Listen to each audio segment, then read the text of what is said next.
This is a chance for me to live right and just to make the most of life. Newly engaged on Thanksgiving weekend, Jane and Matt met online a year and a half ago, and they couldn't deny their instant connection. In previous dates that I went on, I was like just wanting to leave or needing to decompress or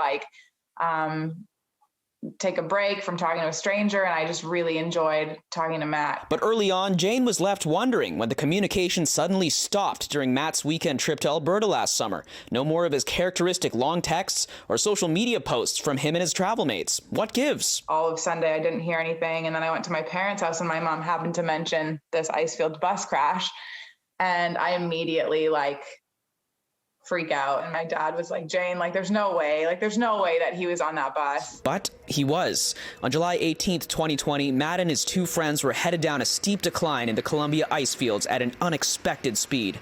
He says the bus then crested a hill and got some air. All of a sudden, we're up on the shoulder, and it's like a dirt road and a dirt shoulder. I'm like, oh, that's probably not good. So I dropped my phone, and I grabbed onto the seat in front of me, and the bus started to roll. I shut my eyes, and I remember kind of soaring as the bus rolled and smashing the back of my head over and over again. 3 people died in that crash. 24 were injured, including Matt's friends and Matt, who broke bones in both his hands. That long text back to Jane would have to wait as he began recovering in hospital. But she didn't have to wait too long, even as he texted with his fingers that were still working. I had my dad bring my backup phone, and then I was within a couple of days, I messaged her. I'm like, oh my gosh, he texted me, because at this point I was like, I have no idea the state of his emotions.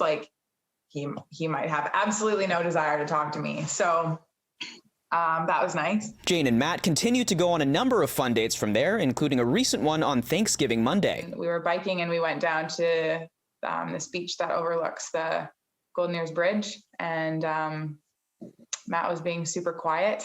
And then, he, said some things, asked me if I wanted to spend the rest of my life with him, and he got down on one knee, and it was really, really nice. Matt is grateful for this second chance at life, that his friends survived, and that Jane is here with him. Getting to know Jane and going through this past year, I've just, been so kind of grateful for her and for her support. I feel really, really grateful that he got off that bus and that we were able to reconnect. In Vancouver, Kier Junos, City News.